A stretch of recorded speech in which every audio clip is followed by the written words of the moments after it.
Hello friends, in this video I will show you how to save your MS Word document.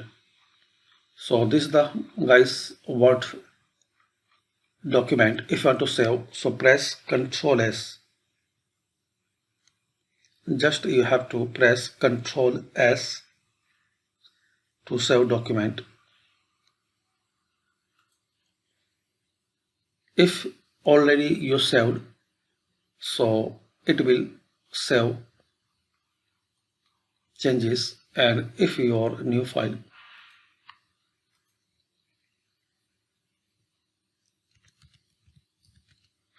just press Ctrl S. Now you will see this window.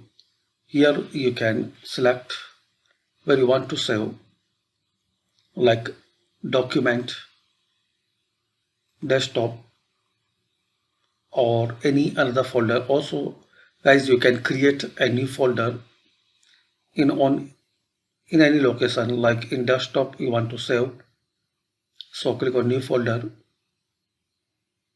give your folder name like MS Word files or documents. Now open this folder. Now here you can save it. So very simple and basic way. Click on file and click on save, and also you can use shortcut to save your Word document. Press Ctrl S.